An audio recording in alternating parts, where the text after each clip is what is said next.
Okay, now I will start my class. Uh, গতকাল আমরা শিখেছিলাম component of sentence, sentence structure, অর্থাৎ গঠনগতভাবে sentence তিন প্রকার: সিম্পল, কম্পাউন্ড এবং কমপ্লেক্স। তো তারই ধারাবাহিকতায় আজ আমরা শিখব parts of speech and preposition. Now I will start my class. I hope all of you listen to me carefully and you will learn something about parts of speech and preposition. Parts of speech, আমি একটু আগে হয়তো একটু ত্রুটি হয়েছিল, সবাই আমার কথা শুনতে পারেনি, আমি অনেক দূর এগিয়ে গেছিলাম, পরবর্তীতে দেখলাম সাউন্ডের সমস্যা। ইংলিশ ল্যাঙ্গুয়েজের পার্টস অফ স্পিচ হচ্ছে মেইন বিষয়। পার্টস অফ স্পিচ আমি আপনাদের একটা এক্সাম্পল দিয়েছিলাম যে একজন মেকার বা মেকানিক, তিনি যেমন প্রত্যেকটা পার্টস, মোবাইলের দোকানে, টিভি, মোটরসাইকেল, বাইসাইকেলের জায়গায়, সেই মেকানিক যেমন সবগুলো পার্টস এক এক করে খুলে ফেলতে পারে, আবার জোড়া লাগাতে পারে। আমরা একটা সেন্টেন্সের প্রত্যেকটা পার্টস, কোনটা কোন পার্টস অফ স্পিচ, অর্থাৎ কোন ওয়ার্ডটা, তার নাম কি, এটি একটা বাক্যে কিভাবে ব্যবহৃত হচ্ছে, তার ভূমিকা কতটুকু, আমরা সবগুলো বিষয় নিয়ে একটু শিখবো, সবগুলো বিষয় আমরা একটু দেখবো। Just okay. Parts of speech কাকে বলে, পার্টস অফ স্পিচ কত প্রকার, কি কি? বাক্যে ব্যবহৃত প্রত্যেকটি শব্দকে এক একটি পার্টস অফ স্পিচ বলে। Every single word we use in a sentence is called a parts of speech. কি বলছে দেখেন, বাক্যে ব্যবহৃত প্রত্যেকটি শব্দকে এক একটি পার্টস অফ স্পিচ বলে। এভরি সিঙ্গেল ওয়ার্ড, প্রত্যেকটি সিঙ্গেল ওয়ার্ড, শব্দ, we use in a sentence, যেগুলো আমরা ব্যবহার করি একটা বাক্যে, is called a parts of speech, তাকে বলা হয় পার্টস অফ স্পিচ। এর বাংলাটা হচ্ছে পদ। আমরা বাংলায় পদ পড়েছি না? বাক্যের অন্তর্গত প্রত্যেকটি অর্থবোধক শব্দকে এক একটি পদ বলে। প্রত্যেকটি অর্থবোধক শব্দ, অর্থাৎ প্রত্যেকটা শব্দের কিন্তু একটা নির্দিষ্ট অর্থ থাকতে হবে, বাক্যে শুধু বসলেই হবে না। যে শব্দের কোনো অর্থ নেই সেটি কোনো পার্টস অফ স্পিচ হতে পারে না। অর্থাৎ এখানে পার্টস অফ স্পিচ হতে গেলে প্রত্যেকটি শব্দের কিন্তু একটা স্পেশাল মিনিং থাকতে হবে। যখন এই শব্দের স্পেশাল মিনিং থাকবে, তখন কিন্তু এটি একটি পার্টস অফ স্পিচ হবে। অর্থাৎ আ মো, এখানে দুটো শব্দ দিয়ে লিখলাম, একটি শব্দ আম, কিন্তু আমি এমন একটি শব্দ লিখলাম যেমন কলম, ক ল ম, আমি যদি এখানে ম ল ক লিখি, এটার কোনো অর্থ হয় না, এটা কোনো পার্টস অফ স্পিচ না। তাই এখানে সংজ্ঞাটাই বলছে যে বাক্যের অন্তর্গত প্রত্যেকটি অর্থবোধক শব্দ থেকে যেমন পদ বা পদ বলে, আর এখানে ঠিক তদ্রূপ বলছে যে every single word used in a sentence is called a parts of speech. For example, Karim is a good boy. He goes to school. Ashik eats rice. এক নং বাক্যে করিম ইজ আ গুড বয় এবং বয় প্রত্যেকটি শব্দে পার্টস অফ, এখানে করিম is a good boy, প্রত্যেকটি কিন্তু এক একটি পদ। ঠিক একইভাবে দুই নং বাক্যে কি রয়েছে, হি গোস টু স্কুল ইত্যাদি। আলাদা আলাদা ভাবে প্রত্যেকটি এক একটি পার্টস অফ স্পিচ, কারণ তারা প্রত্যেকটি বাক্যের অংশ। তিন নং বাক্যে কি রয়েছে দেখেন, আশিক ইটস রাইস। সো এখানে আশিক ইটস রাইস, এই প্রত্যেকটির এক একটি শব্দ রয়েছে এবং এই প্রত্যেকটি কিন্তু এক একটি পার্টস অফ স্পিচ। অর্থাৎ এরা বাক্যে ব্যবহৃত হয়েছে এবং প্রত্যেকটি এক একটি শব্দ, এক একটি পদ। আর এই পদগুলো মিলেই কিন্তু, অনেকগুলো পদ বা শব্দ মিলে একটা বাক্য তৈরি হচ্ছে। এই একটা বাক্যের ভিতরে যে কয়েকটি ওয়ার্ড রয়েছে, প্রত্যেকটা ওয়ার্ডের কার কি নাম, কোনটি কোন ভূমিকা অভিনয় করছে, কোনটি নাউন কোনটি প্রোনাউন, এগুলো কিন্তু আমরা শিখবো। এগুলো আমরা খুব ভালো করে আজ বুঝতে পারবো। Odds are considered as the smallest part of a sentence according to the use and or odds and delivered into different classes called parts of speech. বাক্যের ব্যবহার এবং কাজের উপর ভিত্তি করে শব্দ সমূহকে বিভিন্ন শ্রেণীতে ভাগ করা হয়েছে। বাক্যের অন্তর্গত এইসব প্রত্যেকটা শব্দকেই পার্টস অফ স্পিচ বলে। এখানে যেমন লিখছে, don't run in the sun, walking is the best exercise, he went to school. উপরে উল্লেখিত বাক্যগুলোতে ব্যবহৃত প্রত্যেকটি শব্দকেই পার্টস অফ স্পিচ বলে। একটা কথা মনে রাখতে হবে যে শব্দগুলো অবশ্যই কোনো না কোনো বাক্যের অংশ হতে হবে। আলাদাভাবে কোনো একটা শব্দকে পার্টস অফ স্পিচ বলা যাবে না। অর্থাৎ সকল পার্টস অফ স্পিচই ওয়ার্ড, কিন্তু সকল ওয়ার্ডই পার্ট অফ স্পিচ নয়। অর্থাৎ পার্টস অফ স্পিচ মানে বাক্যের অংশ। যতক্ষণ বাক্যে ব্যবহার না হবে, ততক্ষণ সেটাকে পার্টস অফ স্পিচ বলা যাবে না। আমি যদি বলি অটার, তাহলে সেটা কোনো পার্টস অফ স্পিচ হবে না, কারণ এটা কোনো বাক্যের অংশ নয়, সম্পূর্ণ আলাদা একটা শব্দ মাত্র। এই যে এখানে আমরা বললাম অটার, এটা শুধু জাস্ট আলাদা একটা শব্দ মাত্র। কিন্তু যদি বলি আই ড্রিঙ্ক ওয়াটার, এখানে কিন্তু ওয়াটার একটা পার্টস অফ স্পিচ হয়ে গেল। কিন্তু আমি যদি বলি ওয়াটার ইজ লাইফ, তাহলে ওয়াটার একটি পার্টস অফ স্পিচ, কারণ এখানে ওয়াটার বাক্যের একটা অংশ।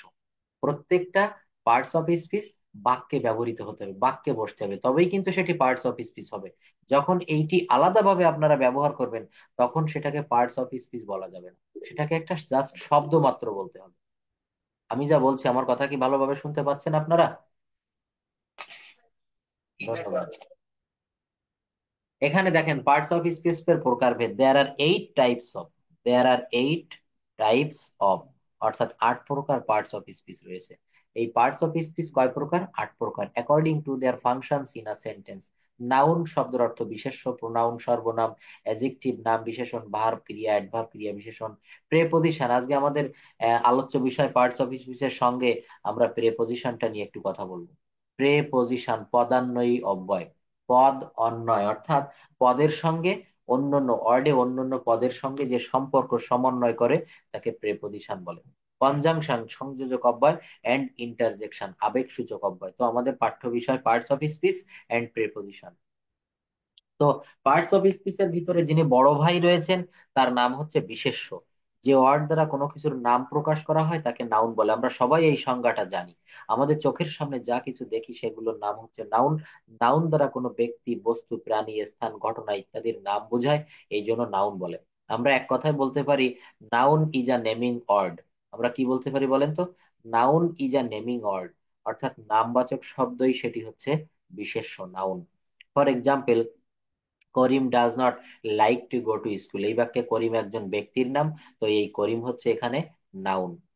তারপরে Kuwait is a Muslim country, এখানে কুয়েত একটি দেশের নাম, সো কুয়েত শব্দটি এখানে পার্টস অফ স্পিচ এবং এটি হচ্ছে noun. Diamond is very valuable, diamond এখানে একটি বস্তুর নাম, সো ডায়মন্ড একটি পার্টস অফ স্পিচ এবং এখানে এই পার্টস অফ স্পিচ এর নাম হচ্ছে নাউন। প্রাথমিকভাবে আমরা একটু ধারণাগুলো দেখে নিই। Proper noun, common noun, collective noun, material noun, abstract noun. Nouns are classified into 5 types, noun গুলোকে 5 ভাগে ভাগ করা হয়েছে। কয় ভাগে ভাগ করা হয়েছে বলবেন? 5 ভাগে। এই নাউন গুলোকে, nouns are classified into 5 types, these are proper noun, common noun, collective noun, material noun and abstract noun. Proper noun শব্দের অর্থ হচ্ছে নামবাচক বিশেষ্য, কমন নাউন শব্দের অর্থ জাতিবাচক বিশেষ্য। এই সংজ্ঞাগুলো, নামগুলো আপনার, প্রপার নাউন নামবাচক বিশেষ্য, কমন নাউন জাতিবাচক বিশেষ্য, কালেকটিভ নাউন সমষ্টিবাচক বিশেষ্য, ম্যাটেরিয়াল নাউন বস্তুবাচক বিশেষ্য, অ্যাবস্ট্রাক্ট নাউন গুণবাচক বিশেষ্য। প্রপার নাউনটা কেমন? প্রপার নাউন,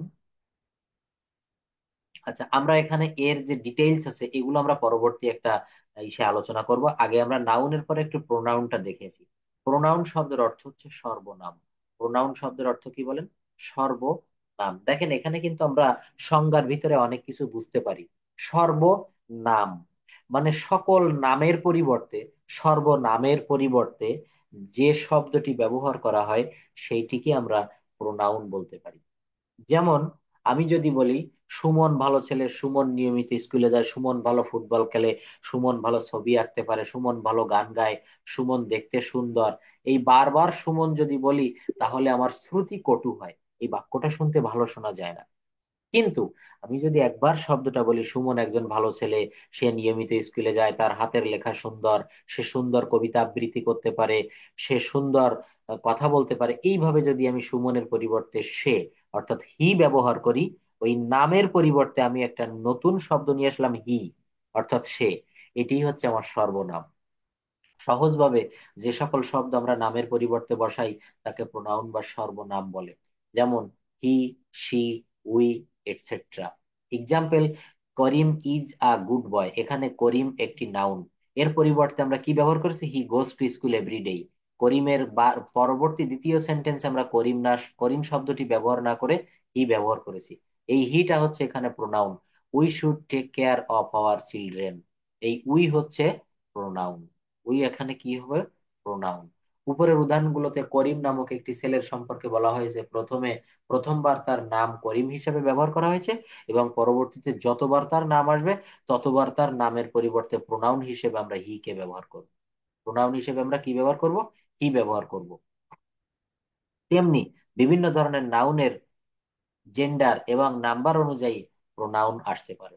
বিভিন্ন ধরনের জেন্ডার এবং প্রোনাউন হিসেবে নাম্বার আসতে পারে। আচ্ছা, এখানে কি বলছে? তেমনি বিভিন্ন ধরনের নাউন এবং জেন্ডার এবং নাম্বার অনুযায়ী প্রোনাউন বসতে পারে। এটি নাম্বার এবং জেন্ডার অনুসারে পরিবর্তন হতে পারে, সব জায়গায় যে হি বসবে, সব জায়গায় যে সি বসবে এমনটি না। পরবর্তীতে নাউন প্রোনাউনের পরে রয়েছে অ্যাডজেক্টিভ। অ্যাডজেক্টিভ শব্দের অর্থ হচ্ছে বিশেষণ। যে সকল শব্দ দ্বারা কোনো নাউন বা প্রোনাউনের দোষ, গুণ, সংখ্যা, পরিমাণ, অবস্থা ইত্যাদি প্রকাশ করা হয় তাকে অ্যাডজেক্টিভ বলে। তাকে কি বলে বলেন? অ্যাডজেক্টিভ বলে। Example, Naima is a beautiful girl. এখানে নাইমা একজন সুন্দরী বালিকা, সুন্দর। He has three red pens. Safi is, এখানে সাফি এর অবস্থা বোঝাচ্ছে, সাফি এখানে noun. Naima is a beautiful girl, he has three red pens, এখানে রেড অর্থাৎ যে শব্দ দ্বারা নাউন বা প্রোনাউনের দোষ, গুণ, অবস্থা, সংখ্যা, পরিমাণ ইত্যাদি বোঝায় তাকে অ্যাজেক্টিভ বলে। যদি বলা হয় আমার 10টি কলম আছে, তো এখানে এই 10টি, এই যে একটা সংখ্যা বোঝাচ্ছে, এই পেন এর আগে 10, এই সংখ্যাবাচক যে শব্দটা, এটি কিন্তু অ্যাজেক্টিভ। যদি বলা হয় সুমন ভালো ছেলে, কেমন ছেলে? ভালো ছেলে, অর্থাৎ তার একটা গুণ এখানে বোঝাচ্ছে। তাই বলছে যে সকল শব্দ দ্বারা নাউন বা প্রোনাউনের দোষ, গুণ, অবস্থা, সংখ্যা, পরিমাণ ইত্যাদি প্রকাশ পায় তাকে অ্যাজেক্টিভ বলে। অ্যাজেক্টিভের পরে আমরা শিখবো ভার্ব বা ক্রিয়া। দেখেন এখানে জাস্ট প্রাথমিক ধারণাগুলো পার্টস অফ স্পিচ সম্পর্কে আমরা দিচ্ছি। ভার্ব বা ক্রিয়া, ক্রিয়া বা কাজ। এই ইংলিশ ল্যাঙ্গুয়েজে, বাংলা আপনি যেটাই বলেন, ভার্বের ব্যবহার অনেক বিশাল। যে কোনো বাক্য, পৃথিবীর এমন কোনো বাক্য নেই যে বাক্যের ভার্ব নেই।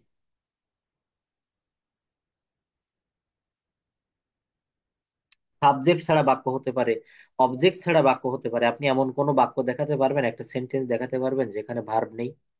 তো কি বলছে? যে শব্দ দ্বারা কোনো কাজ করা, হওয়া বোঝায় তাকে ভার্ব বলে। যেমন go, eat, sleep, buy, sell, walk, run, see, play, write, give, etcetera. For example, we play cricket, he writes a letter, he gave me a glass of water. এখানে প্রত্যেকটা বাক্যে কিন্তু এক একটি ভার্ব রয়েছে। উই প্লে ক্রিকেট, এখানে play verb. He writes a letter, এখানে writes হচ্ছে verb. He gave me a glass of water, এখানে গেভ শব্দটি হচ্ছে ভার্ব। তো ভার্বের সঙ্গে রিলেটেড আরেকটি বিষয় রয়েছে, সেটি হচ্ছে অ্যাডভার্ব। আমরা ভার্ব পড়েছি, আর ভার্বের সঙ্গে আমরা পড়বো অ্যাডভার্ব। ভার্বের আগে শুধু অ্যাড যোগ করা হয়েছে, অ্যাড ভার্ব। অ্যাড মানে এখানে একটু অতিরিক্ত, আমরা বলি না অ্যাডভার্টাইজমেন্ট, বিজ্ঞাপন, একটা পণ্য সম্পর্কে বিস্তারিত তথ্য বা নতুন কিছু বা অতিরিক্ত কিছু তুলে ধরা, অ্যাডভার্টাইজমেন্ট। এখানে ভার্ব সম্পর্কে যে অতিরিক্ত তথ্য তুলে ধরে, ক্রিয়া বিশেষণ, ক্রিয়াটাকে একটু বিশেষায়িত করবে অ্যাডভার্ব দ্বারা। যে সকল শব্দ ভার্ব, অ্যাডজেক্টিভ বা অন্য অ্যাডভার্বকে মডিফাই করে বা কোনো কিছু অ্যাড করে, দেখেন আমি এটা বলেছি অ্যাড ভার্ব। অ্যাড মানে হচ্ছে যোগ করা, অ্যাড শব্দের অর্থ হচ্ছে যোগ করা। যে সকল শব্দ ভার্ব, অ্যাডজেক্টিভ বা অন্য অ্যাডভার্বকে মডিফাই করে বা কোনো কিছু অ্যাড করে, সেই সকল শব্দগুলোকে অ্যাডভার্ব বলে। যেমন very, slowly, well, carefully, etcetera. যেমন হি রাইটস ভেরি স্লোলি, সে লেখে, লেখা সম্পর্কে একটি অতিরিক্ত তথ্য দিচ্ছে। কেমন ভাবে লেখে? ভেরি স্লোলি, খুব ধীরে। এই খুব অর্থাৎ very, that is called adverb. Slowly, well, carefully. He asked my name gently, gently. She walks slowly, she bought a very long dress. অর্থাৎ ভেরি লং ড্রেস, ড্রেসটা কেমন? Very long. তো অ্যাডভার্ব হচ্ছে যে সকল শব্দ ভার্ব, অ্যাডজেক্টিভ বা অন্য অ্যাডভার্বকে মডিফাই করে বা বিশেষ কোনো কিছু অ্যাড করে, সেই শব্দগুলোকে অ্যাডভার্ব বলে। অ্যাডভার্বের পরে রয়েছে প্রেপোজিশন। আজ আমাদের একটু পরেই আলোচ্য একটা বিষয়, সেটা হচ্ছে প্রেপোজিশন। প্রেপোজিশন শব্দের বাংলা অর্থ হচ্ছে পদান্বয়ী অব্যয়। বাংলায় প্রি শব্দের অর্থ পূর্বে, আর পজিশন শব্দের অর্থ হচ্ছে অবস্থান। তাই খুব সহজেই বোঝা যায় যে যেসব শব্দ নাউন বা প্রোনাউনের পূর্বে অবস্থান করে বাক্যের অন্যান্য অংশের সাথে ওই নাউন বা প্রোনাউনের সম্পর্ক স্থাপন করে তাকে প্রেপোজিশন বলে। আবার একটু দেখি, বাংলায় প্রি শব্দের অর্থ পূর্বে, আর পজিশন শব্দের অর্থ হচ্ছে অবস্থান।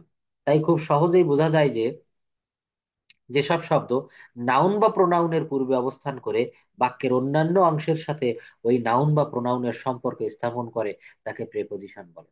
যেমন এখানে আমরা একটা উদাহরণ দেখি, the book is on the table. The book is on the table, সবাই একটু ভালো করে নিবেন।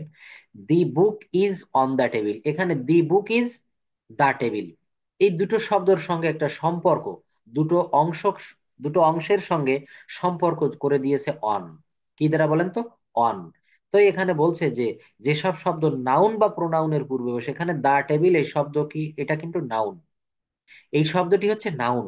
যেসব শব্দ নাউন বা প্রোনাউনের পূর্বে অবস্থান করে, এই নাউনের পূর্বে অবস্থান করেছে অন নামক একটি শব্দ, অবস্থান করে বাক্যের অন্যান্য অংশের সঙ্গে নাউন বা প্রোনাউনের সম্পর্ক স্থাপন করে তাকে প্রেপোজিশন বলে।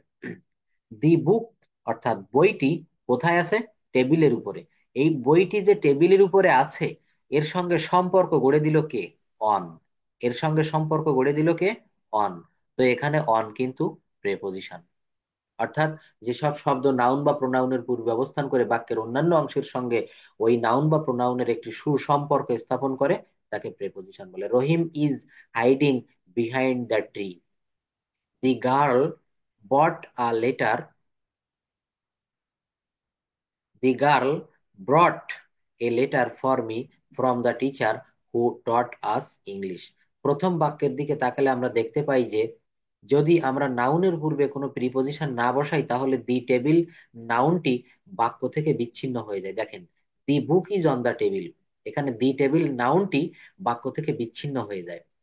অন বসানোর সাথে সাথেই সেটি বাক্যের সাথে সংযুক্ত হয়ে যায়। ঠিক একইভাবে বাকি সেন্টেন্স গুলো বিহাইন্ড এবং ফ্রম একই কাজ করেছে। Rahim is hiding behind the tree, এখানে রহিম লুকাচ্ছে গাছের পিছনে। তো এই বিহাইন্ড শব্দটা কিন্তু এখানে প্রেপোজিশন, এবং দা ট্রি আর রহিম ইজ বা রহিম, এই দুটি অংশের ভিতরে সংযোগ করে দিচ্ছে বিহাইন্ড, এজন্য এটি প্রেপোজিশন। সেটি বাক্যের সাথে সংযুক্ত হয়ে যায়। ঠিক একইভাবে বাকি সেন্টেন্স গুলোতে বিহাইন্ড এবং ফ্রম একই কাজ করছে।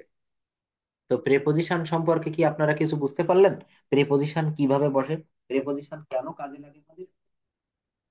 দেখবেন, একটা মেয়ে, তাকে যখন অলংকার পরানো হয়, বিভিন্ন রকমের অর্নামেন্ট পরানো হয়, তখন কিন্তু তার চেহারাটা একটু পরিবর্তন হয়ে যায়। এখানে প্রেপোজিশনটাও কিন্তু ঠিক তদ্রূপ।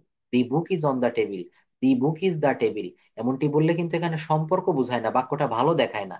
যখন এখানে আমি একটা অন নিয়ে আসলাম, তখন এই বাক্যটার শ্রী বৃদ্ধি পেল, এবং এটাই হচ্ছে প্রিপোজিশনের কাজ। পরবর্তীতে রয়েছে কনজাংশন, সংযোজক অব্যয়। কনজাংশন সংজ্ঞার ভিতরেই কিন্তু আমরা মোটামুটি বুঝতে পারছি যে এটি কেমন হতে যাচ্ছে। কনজাংশন শব্দের অর্থ হচ্ছে সংযোজক অব্যয়। অর্থাৎ এখানে সংযোজক ঘটাবে, সংযোজন করবে। কিভাবে সংযোজন করবে? একটা বাক্যের সঙ্গে অন্য একটা বাক্যে, যেমন আমরা এখানে পড়েছিলাম ইসে কনজাংশনের ভিতরে correlative conjunction, coordinating conjunction, subordinating conjunction, অর্থাৎ দুটো অংশকে সংযুক্ত করে দিবে। সেই বিষয়টাই এখানে তুলে ধরা হয়েছে কনজাংশনের মাধ্যমে। যেসব অর্ড, একাধিক শব্দ, বাক্য কিংবা ক্লজকে সংযুক্ত করে তাদেরকে কনজাংশন বলে। আপনারা সংজ্ঞাটা একটু ভালো করে মনে রাখবেন। কি বলছে এখানে? বলছে যে যেসব ওয়ার্ড একাধিক শব্দ, বাক্য কিংবা ক্লজকে সংযুক্ত করে তাদেরকে কনজাংশন বলে। যেমন and, or, but, yet, for, nor, so, because, etcetera.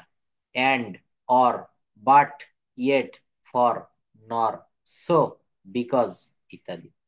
For example, Saif and Saurabh are good friends. Akash is a boy, but Mo is a girl. She gave me the letter and then she quickly went there. দুটি ক্লজকে সংযুক্ত করেছে। এখানে আমি যদি লিখি the man is poor but honest, একটু ভালো করে খেয়াল করবেন।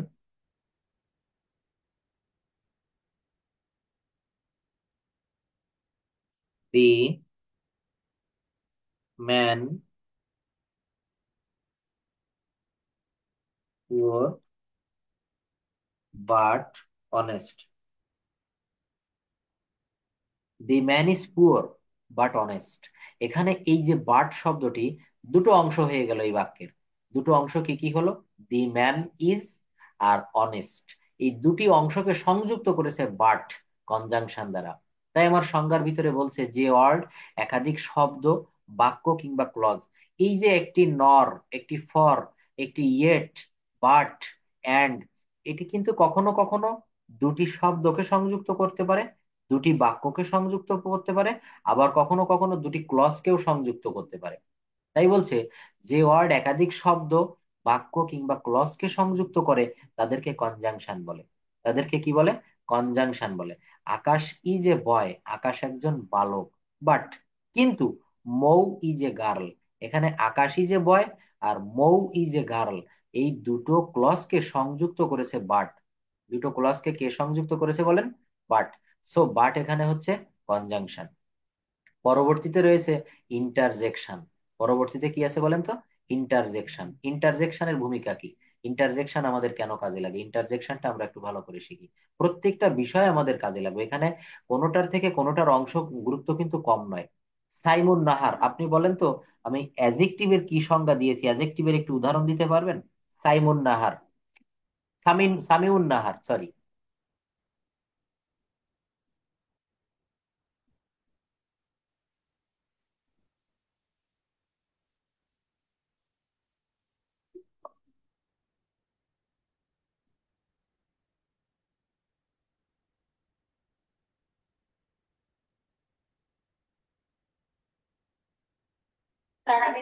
হ্যাঁ হ্যাঁ, অবশ্যই অ্যাজেক্টিভের সংজ্ঞাটা এবং অ্যাজেক্টিভের কয়েকটি উদাহরণ দিলে ভালো হয়।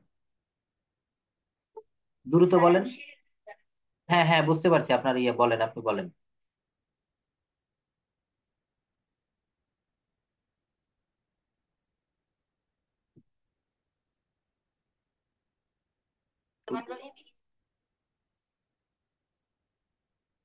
হুম, ধন্যবাদ। রোকসানা আপনি একটু বলেন তো, নাউনের সংজ্ঞা এবং কয়েকটি উদাহরণ, এক্সাম্পল দেন।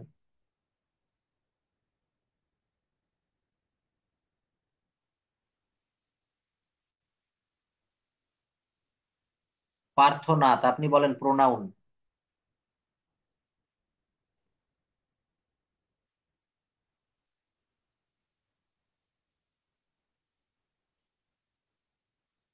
কিছু সেন্টেন্স বলেন, কিছু সেন্টেন্সের ভিতরে ব্যবহার দেখান।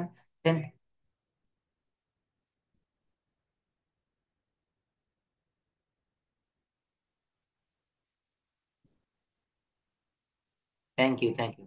তাসলিমা খাতুন, আপনি বলেন তো অ্যাডভার্ব সম্পর্কে একটু। তাসলিমা খাতুন, অ্যাডভার্ব সম্পর্কে একটু বলেন। আমি যাকে জিজ্ঞেস করি, স্পেসিফিকলি আমি যার কাছে আসছি, আপনারা তো সবাই পারবেন, আমি একটু বেছে বেছে ধরি, দেখি কে কতটুকু পারেন। তাসলিমা খাতুন, আপনি শুনতে পাচ্ছেন? একটু আনমিউট করেন। আব্দুল মমিন, আপনি তো রেইজ হ্যান্ড প্রেস করেছেন। আব্দুল মমিন, আপনি বলেন অ্যাডভার্ব।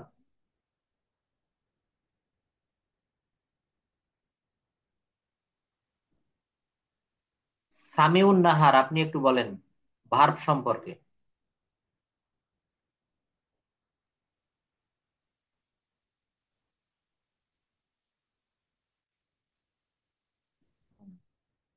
তারপর কয়েকটা উদাহরণ দেন, একটু সেন্টেন্স বলেন।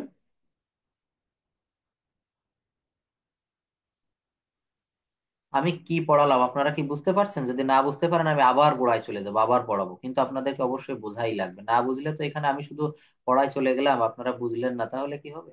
প্রত্যেকটা বিষয় ভালোভাবে নিতে হবে। আমি পড়ানোর পরে যদি কোয়েশ্চেন করি, যখন তো আপনারা না পারবেন, তাহলে কি হবে? আমি আবার একটু ব্যাকে যাচ্ছি, দেখেন প্রত্যেকটা এই ইন্টারজেকশনটা শেষ করি। ইন্টারজেকশন শব্দের অর্থ হচ্ছে আবেগসূচক অব্যয়। দি ম্যান, ইন্টারজেকশনের ভিতরে হবে না। ইন্টারজেকশন শব্দের অর্থ হচ্ছে আবেগসূচক অব্যয়। ইন্টারজেকশন হঠাৎ করে মনের আবেগ কিংবা অনুভূতির কোনো পরিবর্তন প্রকাশকে করা বোঝায়। ইন্টারজেকশন হঠাৎ মনের সুখ দুঃখ আনন্দ বেদনা ইত্যাদি যখন প্রকাশ পাবে তখন সেটি হবে ইন্টারজেকশন। যেমন, alas, our father is dead, hurray, we have won the game, oh, what a beautiful girl she is, oh, what a beautiful girl she is. অর্থাৎ হঠাৎ মনের সুখ দুঃখ আনন্দ বেদনা ইত্যাদি প্রকাশ পাবে যে শব্দগুলোর মাধ্যমে, সেগুলোকে আমরা ইন্টারজেকশন, অর্থাৎ আবেগ সূচক অব্যয় যেটাকে আমরা বলতে পারি। ইন্টারজেকশন শব্দের অর্থ হচ্ছে আবেগ সূচক অব্যয়। এখানে সংজ্ঞাগুলো আপনাদের প্রত্যেকের মনে হয় জানা আছে, তারপর আমি আপনাদের সুবিধার্থে আরেকবার একটু রিপিট করি। প্রথমেই রয়েছে নাউন। নাউন শব্দের অর্থ হচ্ছে নাম। Noun is a naming word. যে ওয়ার্ড দ্বারা কোনো কিছুর নাম প্রকাশ করা হয় তাকে নাউন বলে। আমাদের চোখের সামনে যা কিছু দেখি সেগুলোকে নাউন বলে। নাউন দ্বারা কোনো ব্যক্তি বস্তু প্রাণী স্থান ঘটনা গুণের নাম ইত্যাদি বোঝায়। এখানে একটা বিষয় একটু জানার আছে, আমরা দু চোখে যা দেখি সেগুলো নাউন, আবার কিছু জিনিস আছে আমরা দু চোখে দেখতে পাই না, সেগুলোও নাউন। সেগুলো কেমন হয় দেখেন, যেমন কোনো মানুষের দয়া, মায়া, ভালোবাসা। এখন শীতকাল, এই যে ঠান্ডা পড়ছে, এই ঠান্ডাটা কি কখনো দেখা যায়? এক স্টুডেন্ট আমাকে বলেছে, স্যার ঠান্ডা দেখা যায়, কুয়াশা তো দেখতে পাই। কিন্তু ওটা তো কুয়াশা দেখতে পান, ওটা তো ফগ, ওটা বলে মিস্ট বা ফগ। কিন্তু ওই ঠান্ডা যে অনুভূতিটা, এটা কিন্তু দেখা যায় না। এটা আমাদের যখন স্কিনের উপরে, চামড়ার উপরে আমাদের প্রভাব, আমরা যখন বুঝতে পারি এটা ঠান্ডা এটা গরম, তো এটাকেও কিন্তু নাউন বলা হয়। অর্থাৎ দোষ গুণ অবস্থা, সরি, কোনো ব্যক্তি বস্তু প্রাণী স্থান ও গুণের নাম। যেমন যদি বলা হয় the kindness of Haji Mohammad Mohsin, kindness, এই কাইন্ডনেসটা কি দেখা যায়? তো এগুলো হচ্ছে নাউনের ভিতরে একটা প্রকার রয়েছে, অ্যাবস্ট্রাক্ট নাউন। তো যে ওয়ার্ড দ্বারা কোনো কিছুর নাম প্রকাশ করা হয় তাকে নাউন বলে। নাউনের পরে আছে প্রোনাউন। সহজভাবে যে সকল শব্দ আমরা নামের পরিবর্তে বসাই সেগুলোকে প্রোনাউন বলে। নামের পরিবর্তে যে শব্দগুলো আমরা ব্যবহার করি সেগুলোকে প্রোনাউন বলে। অর্থাৎ noun, pronoun is a substituting word. সহজভাবে যে সকল শব্দ আমরা নামের পরিবর্তে বসাই তাকে প্রোনাউন বা সর্বনাম বলে। যেমন হি, সি, উই, এটসেট্রা। তারপর কি আছে? অ্যাজেক্টিভ। যে সকল শব্দ দ্বারা কোনো নাউন বা প্রোনাউনের দোষ, গুণ, অবস্থা, সংখ্যা, পরিমাণ ইত্যাদি প্রকাশ পায় তাকে অ্যাজেক্টিভ বা বিশেষণ বলে। পরবর্তীতে রয়েছে ভার্ব। যেসব শব্দ দ্বারা কোনো কিছু করা, হওয়া, যাওয়া, অর্থাৎ এক কথায় কাজ করা বোঝায়। ইংলিশ ল্যাঙ্গুয়েজ বা বাংলা ল্যাঙ্গুয়েজ, পৃথিবীর সব ল্যাঙ্গুয়েজে verb plays an important role. You can't make a sentence without verb. Verb ছাড়া আপনি কোনো বাক্যই তৈরি করতে পারবেন না। সাবজেক্ট ছাড়া বাক্য হইতে পারে, অবজেক্ট ছাড়া বাক্য হইতে পারে, বাট ভার্ব ছাড়া বাক্য হবে না। কেন হবে না? Verb is soul of a sentence, and verb is called the soul of a language. এটা বাক্যের প্রাণ এবং ভাষার প্রাণ। ভার্ব এবং টেন্স। টেন্স মানেই ভার্ব, ভার্ব মানেই টেন্স। যেমন আমি ভাত খাই, আমি ভাত খেয়েছিলাম, আমি ভাত খাবো। ভালো করে একটু লক্ষ্য করেন, এখানে আমি এবং ভাত, এর কিন্তু কোনো পরিবর্তন নাই, শুধু ভার্বের পরিবর্তন করেছি। কিসের পরিবর্তন করেছি বলেন তো? ভার্বের পরিবর্তন করেছি। এই ভার্বের পরিবর্তন করেই কিন্তু আমি এখানে বাক্য গঠন করেছি। কিভাবে বাক্য গঠন করলাম? এখানে আমি ভাত খাই, পরবর্তী বাক্যে আমি বললাম আমি ভাত খেয়েছিলাম, তারপরের বাক্যে আমি বললাম ভাত খাবো। তার মানে সময়টা এখনো এসে পারেনি, সময় এখনো আসেনি। তো একটি হচ্ছে প্রেজেন্ট টেন্স বা বর্তমান কাল, একটি পাস্ট টেন্স অতীতকাল, একটি ফিউচার টেন্স ভবিষ্যৎকাল। তার মানে ভার্ব মানেই টেন্স, টেন্স মানেই ভার্ব। এই বিষয়টা কিন্তু আপনাদের ব্রেনে সব সময় রাখতে হবে। তারপর রয়েছে অ্যাডভার্ব। যে সকল শব্দ ভার্ব, অ্যাডজেক্টিভ বা অন্য অ্যাডভার্বকে মডিফাই করে বা বিশেষ কোনো কিছু অ্যাড করে, সেই সকল শব্দগুলোকে অ্যাডভার্ব বলে। হি অক্স স্লোলি। দেখেন এইখানে এই যে অক্স, সে হাঁটে, এই অক কিন্তু এখানে ভার্ব। সে কেমন ভাবে হাঁটে? ধীরে ধীরে হাঁটে। হাঁটাটাকে একটু বেশি ব্যাখ্যা দিয়ে বুঝালো। সে কেমন ভাবে হাঁটে? ধীরে ধীরে হাঁটে। তো এটি হচ্ছে এখানে অ্যাডভার্ব। এই সোলোলি শব্দটা হচ্ছে অ্যাডভার্ব। এই সোলোলি শব্দটা হচ্ছে অ্যাডভার্ব। প্রত্যেকটা পার্টস অফ স্পিচ খুব নিখুঁত ভাবে আপনারা শিখবেন। আপনি একটা ইংলিশ পত্রিকা হাতে নিবেন, আপনি যে কোনো একটা বই হাতে নিবেন, চোখ বন্ধ করে ওই বইয়ের যে কোনো একটা পেজে আপনি চলে যাবেন। ওইখান থেকে আপনি 5টা সেন্টেন্স মনে মনে সিলেক্ট করবেন, লাল কালি দিয়ে তার নিচে দাগাবেন। এবার প্রত্যেকটা সেন্টেন্স, একটা বাক্যে মনে করেন 6টি ওয়ার্ড রয়েছে, প্রত্যেকটা ওয়ার্ড কোনটা কোন পার্টস অফ স্পিচ আপনি খাতায় লেখার চেষ্টা করবেন। যেদিন আপনি এগুলো পারবেন আপনি মনে করবেন ইংরেজি শিখে গেছেন। আচ্ছা, পরবর্তীতে আছে প্রেপোজিশন। প্রেপোজিশন শব্দের অর্থ হচ্ছে পদান্বয়ী অব্যয়। বাংলায় প্রি শব্দের অর্থ পার্টস অফ স্পিচ। যদি ভালো করে শিখতে পারেন ইংলিশ ল্যাঙ্গুয়েজের 95% আপনার শেখা হয়ে যাবে। কথাটা মনে রাখবেন। বাংলায় প্রি শব্দের অর্থ পূর্বে আর পজিশন শব্দের অর্থ হচ্ছে অবস্থান। তাই বলা যায় যেসব নাউন বা প্রোনাউন, যে শব্দ নাউন বা প্রোনাউনের পূর্বে অবস্থান করে বাক্যের অন্যান্য অংশের সাথে ওই নাউন বা প্রোনাউনের সম্পর্ক স্থাপন করে তাকে প্রেপোজিশন বলে। তাকে কি বলে বলেন?